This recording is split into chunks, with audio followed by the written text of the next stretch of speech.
नमस्ते सर। आप चिंता मत कीजिए। नहीं सर, क्या बात है विजय? अरेस्ट वारंट लाए हूँ सर। किसका? मिनिस्टर के बेटे अश्विन का। What are you saying? Rajni rape and murder case का मेन अक्यूज्ड अश्विन ही है। मरने से पहले रजनी ने खुद अपने स्टेटमेंट में कहा था, नहीं, मेरा बेटा ऐसा नहीं कर सकता। ये इल्जाम गलत है।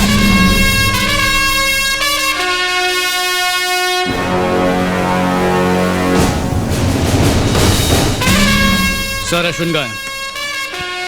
यही तो हम भी जानना चाहता हूँ कि हमरा बिटवा कहाँ है। अच्छा? पिछले 2 दिन से गायब है, मिसिंग कंप्लेंट वाले खाए हैं, लेकिन ससुरा कुछ होता ही नहीं। देखो ये पगलिया को देखो, 2 दिन से न खाया है न पिया है, सोती भी नहीं है। ये हमारे आदमी उसे ढूंढ ढूंढ के थक गए हैं। कुछ पता नहीं भैया। अपने 40 साल के करियरवा में हम पहली बार इतना चिंतित हुए हैं। संदेह करना तो पुलिस का ड्यूटी है। क्या करें, पॉलिटिशियन है, झूठ बोले बगैर खाना हजम नहीं होता, आम बात है। लेकिन ई मामले में ना ना ना ना ना। 2 दिन पहले मिनिस्टर साहब का फोन आया। इन्होंने मुझसे रिक्वेस्ट की कि जांच खुफिया तरीके से होनी चाहिए। इसीलिए मैं चाहता हूं कि इनके बेटे अश्विन की तलाश अनऑफिशियल तरीके से हो। इस तरह तो उसे ढूंढ नहीं पाएंगे सर। तो भाई चाहते का हो, कंप्लेंट वाले खाएं, अखबार में दे, टीवी न्यूज पर डालें, गली में उसका पोस्टरवा चिपकाऊं, ये सब करूंगा हम। पर हमको हमरा बिटवा चाहिए। सर आपको अंदाजा भी नहीं है कि मैं क्या करने वाला हूँ। क्या करोगे? अरेस्ट करोगे, कोर्ट में जाओगे, जेल में डाल दोगे। तो करके देखो भैया। तुम अपना पुलिस की ड्यूटी बढ़िया से निभाओ। कहा है कि बाप होने का फर्ज निभाना हमको बहुत अच्छी तरह से आता है। वो सिर्फ आपका बेटा ही नहीं बल्कि एक फरार मुजरिम भी है सर। तुम्हारी ईमानदारी पर हमको पूरा भरोसा है। उसे पकड़ लो और जेलवा में डाल दो। तुम्हारा प्रमोशन ऑर्डर तुम्हारे घर पहुंच जाएगा। All the best.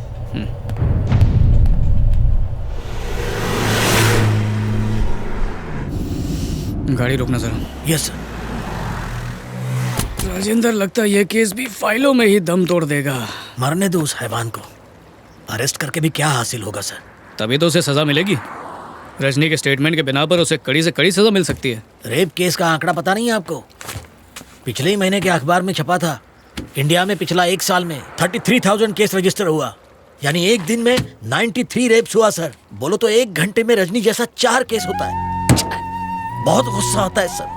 1000 का ऊपर केस दर्ज ही नहीं होता है। बदनामी का डर से, समाज का डर से, पैसा खिला के, डरा धमका के विक्टिम को, उसकी फैमिली को दबा दिया जाता है। सजा होता भी है तो 4 में से 1 केस में। बाकी 3 रेपिस्ट सीना तान के घूमता है। सॉरी सर, बहुत बुरा कंडीशन है अपना देश का। वो मिनिस्टर का बेटा है सर। हमारा 1 साल का सैलरी सिर्फ 1 दिन में खर्चा करेगा। लॉयर्स का फौज खड़ा कर देगा। सिर्फ 10 दिन में छूटेगा और हमारा ऊपर हंसेगा। हमारा ट्रांसफर कर देगा या किसी मिनिस्टर का दुम बना के हमको ड्यूटी पे चिपका देगा। ऐसा सनसनीखेज खबर 2 दिन में अखबार से गायब हो जाता है। किसी हीरो हीरोइन का अफेयर हॉट न्यूज बनेगा। ब्रेकअप के बाद भी चलेगा।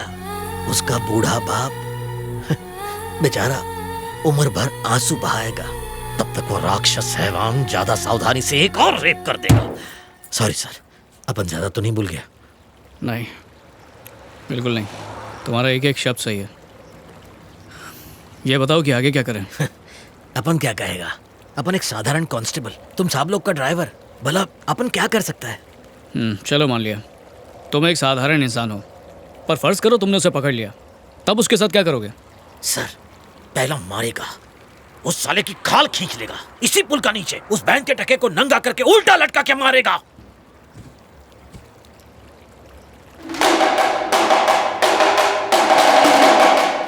जाके जरा ब्रिज के नीचे देखो। जाओ देखो। सर,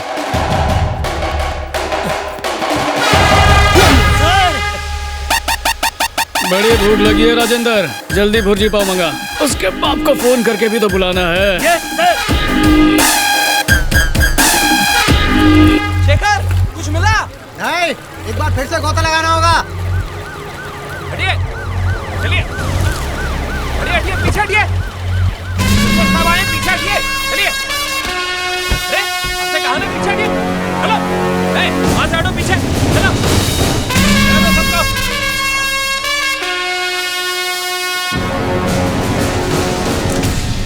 कहाँ है हमारा बेटवा? हमें उससे गुफ्तगू करना है। फिर जहाँ चाहे ले जाओ, रिमांड में ले लो, जेल भेज दो, कहीं भी। सर, गुफ्तगू वो तो चू करने लायक भी नहीं बचा। इस पर आपके साइन चाहिए। लाश को देख के मौत की वजह समझ में आई? ये एक ब्रूटल मर्डर है। इसके फेस को बुरी तरह आयरन रॉड से कुचला गया है। और कम से कम 2-3 दिन तक टॉर्चर किया गया है। इतना यकीन से कैसे कह सकती हैं? मैं एक डॉक्टर हूँ। 1 घंटे के जख्म में और 24 घंटे के जख्म में फर्क होता है। जिंदा भी होता तो बच्चा पैदा नहीं कर पाता। आप मेरी बात समझ रहे हैं ना? बेरहमी से मारा। पोस्टमार्टम के बाद ही मैं आपको डिटेल्स बता पाऊंगी। Okay, thank you doctor. Thank you. चलिए। चलो। सॉरी सर, आप जरा यहाँ कौन है, किसने किया है? कुछ कह नहीं सकते। वो जो कोई भी है, उसे इसी जिंदगी में नर्क का मजा ना चखाया तो फिर कहना। माफ करना, पर बेटा तो आपका भी नर्क में ही होगा, क्योंकि वो भी एक फरार मुजरिम था, रेपिस्ट, क्रिमिनल, समाज पे एक धब्बा। उसने जो किया, मेरे ख्याल से नर्क में भी जगह नहीं मिलेगी। वो लड़की का रेप हुआ कौन किया, ये बात का पता तुम 10 घंटा में लगा लिए। अपनी काबिलियत का सबूत दे दिए हो तुम। सर, मुजरिम तो कोई भी हो सकता है। उसका बाप, उसका भाई, वो भाई जो हो सकता है पुलिस ऑफिसर हो, ये भी हो सकता है उसका नाम IPS विजय कुमार हो। आप उसका एक बाल भी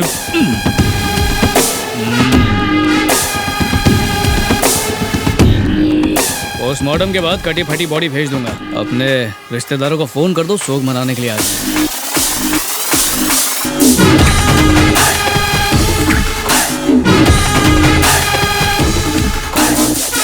बेबी,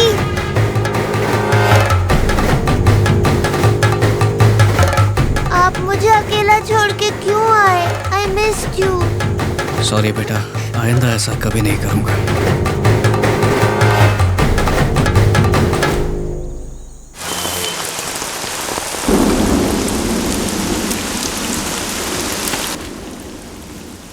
अरे टीचर जी, क्या मांगता है? ब्रेड लेगा? विजय कुमार किधर है? वो केक का ऑर्डर डिलीवर करने गया है। मैडम, तुमने जोसेफ के बारे में पूछा ना? विजय कुमार के बारे में। यानी उसने सच बता दिया। उसका असली नाम जोसेफ ही है। अमिताभ का फिल्म देख के उसने खुद का नाम विजय रख लिया। ये पाव का धंधा उसका फैमिली बिजनेस है? हाँ। तुम यहाँ कब से हो? अब क्या बताएगा, पहला की तरह और नौकरी करता था अपन। एक दिन केक का ऑर्डर देने के लिए कंजूस सेठ ने अपन को इधर भेज दिया। अपन को पता चला उस वक्त इधर हेल्पर का जरूरत था, काम कम पगार ज्यादा था, तो उधर रिजाइन मारा, इधर ज्वाइन मारा। स्मिता किधर है अंकल? और नेवी किसका बेबी है? विजय के लिए, नेवी के लिए मुझे बहुत फिक्र होता है। मुझे उसका हिस्ट्री बताओ प्लीज।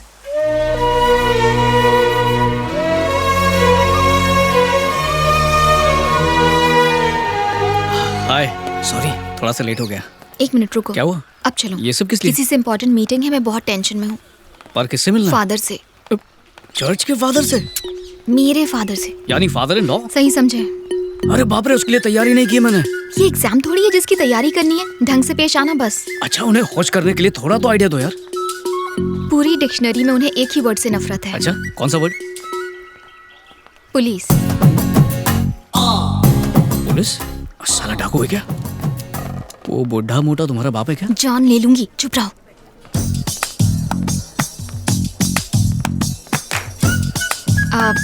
ये है बुआ और ये है मोना। नमस्ते। पापा। Good evening sir. पापा, विजय। हेलो। सॉरी सर, आप कहिए। क्या कहना है? नहीं सर, आप बड़े हैं, आप पहले कहिए प्लीज। मैं एक सलून में मैनेजर हूँ। विजय, ये दिखने में इतने सीरियस हैं कि मुझे लगा कि हिस्ट्री या सोशियोलॉजी जैसे बोरिंग सब्जेक्ट के प्रोफेसर होंगे, या फिर मोहनजोदारो पर रिसर्च करने वाले कोई उबाऊ आर्कियोलॉजिस्ट होंगे, लेकिन ये तो हजाम निकले। सॉरी सर, अपनों के साथ थोड़ा सा हंसी मजाक तो चलता है ना। देखिए सर, मेरे पापा नहीं हैं, सिर्फ माँ ने पाला है, और अकेले बच्चे की परवरिश करना बहुत ही मुश्किल काम है। और ऐसे बच्चे खुद को बहुत ही अकेला महसूस करने लगते हैं, जैसे कि मैं। बहुत मुश्किल होती है। और कितने सालों तक आप स्मिता की यूं ही फिक्र करते रहेंगे सर? उसकी जिम्मेदारी मुझे सौंप दीजिए, बहुत अच्छा ख्याल रखूंगा। सर, प्यार होने से सिर्फ 2 दिल ही जुड़ पाते हैं, लेकिन शादी ऐसी चीज़ है जिससे 2 परिवार एक हो जाते हैं। सर, बचपन से एक सपना देखा था कि मेरी भी मोना जैसी एक छोटी सी बहन हो। बिल्कुल इसकी तरह फूलों जैसी। सर, बचपन से सही गलत समझाने वाले पापा मेरे साथ कभी नहीं रहे, आप समझ सकते हैं। पर अब ऐसा लगता है कि शादी के बाद मेरे पापा की भी कमी आप पूरी कर देंगे। रिटायर होकर आप हमारे साथ ही रहना। बड़ा सा घर है मेरा, मिलकर खुशी खुशी रहेंगे, साथ में वॉक पर जाएंगे, साथ बैठकर न्यूज़पेपर पढ़ेंगे, कभी कभार रात को टेरेस पे जाके छोटा छोटा पैग मारेंगे। सर, मैं रिश्वतखोर पुलिस ऑफिसर नहीं हूँ। मेरा मैथ्स थोड़ा सा वीक है, फिर भी शेयर मार्केट में इन्वेस्ट करके मेरी अच्छी खासी साइड इनकम तो हो ही जाती है सर। सुबह पल्लवी को कॉलेज में ही ड्रॉप कर दूंगा। बुआ को टिफिन भी दे दूंगा मैं। मेरी माँ मास्टर शेफ की गुरु है, बहुत अच्छा खाना बनाती है, तो चलेगा बुआ जी? मेहता आपको बुआ बुलाती है तो मैंने सोचा मैं भी बुआ ही बुला लूं। आप भी जब स्पेशल खीर बनाएंगी तो हमें जरूर भेज दीजिए। आप और मम्मी साथ बैठ के सास बहू वाला सीरियल देख सकती हैं। पर एक बात बता दूं, आराम जल्दी खत्म हो जाएगा, क्योंकि जल्दी नातियों को संभालने की जिम्मेदारी भी आप पे आ जाएगी। सर, फैमिली से ज्यादा और कुछ इंपॉर्टेंट नहीं होता। अगर आप राजी नहीं हैं तो हम ये शादी बिल्कुल नहीं करेंगे सर। आपके आशीर्वाद के बिना मुझे स्मिता चाहिए ही नहीं। सर देखिए, मैं आपको मक्खन नहीं लगा रहा हूँ, अपने दिल का हाल बता रहा हूँ। देखिए ना, हमारी जनरेशन के लिए प्रपोज वपोज मारना बहुत छोटी सी बात है, लेकिन मुझे आप सबकी रजामंदी से ही शादी करनी है।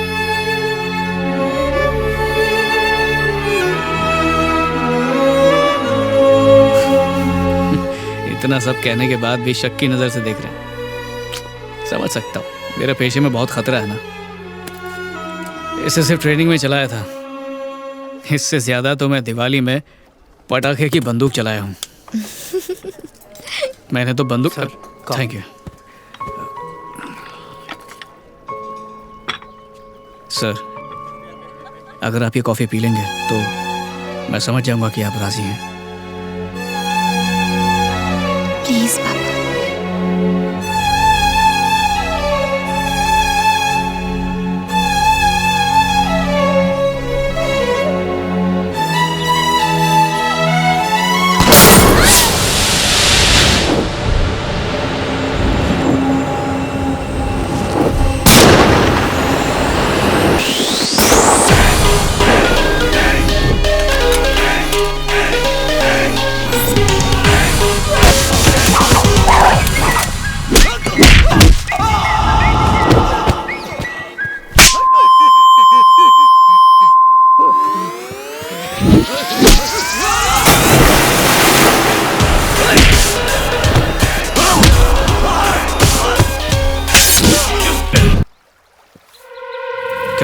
Sorry sir.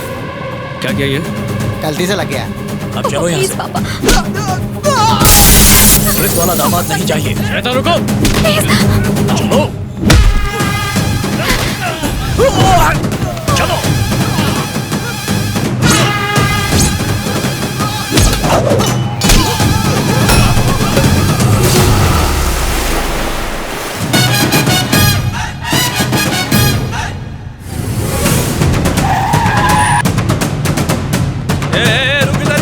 ब्लैक टी लेके चीनी कम, लेमन टी हो तो और भी अच्छा है। नमस्ते, सत श्री अकाल, अस्सलाम वालेकुम, आदाब। लगता है तुम मेरा घर बसने नहीं दोगे। एक तो लड़कियां वैसे ही भाग जाती है पुलिस की वर्दी देख के। कितनी मुश्किल से एक लड़की को पटाया, फिर उसके खड़ूस बाप को शादी के लिए कन्विंस किया। जैसे ही बाप हाँ करने वाला था, तुम्हारे आदमियों ने गोली चला दी, मूड की माँ बहन कर दी। मुश्किल से फैमिली सीन बनाया था, पर तेरे चमचों ने आकर बेकार में उसे फाइट सीन बना के रख दिया यार। अच्छा मेरी बात सुन, तुझे बदला लेने के लिए ये पाले हुए कुत्ते और भाड़े के टट्टुओं की ज़रूरत पड़ती होगी, लेकिन मुझे इनकी कोई ज़रूरत नहीं है। मैं अकेला ही तेरी ऐसी हालत करूंगा कि जिंदगी भर होता रहेगा। इतने मज़े से गोली मारूंगा जैसे मेले में गुब्बारे पर गोलियां चलाते हैं। मर्डर भी मैं ही करूंगा और इन्वेस्टिगेशन के लिए भी मैं ही आऊँगा, समझा? ऑफिस में बहुत काम पड़ा है, कहने कि तुझ जैसे कमीनों की कमी नहीं है दुनिया में। अब दोबारा उंगली मत करना वरना हाथ ही तोड़ दूंगा। बाय। ऐसे पीकर मत मर, मैं हूं ना मारने के लिए। दुआ करो फिर यहाँ पर आना ना पड़े। चाय भी नहीं पिलाई।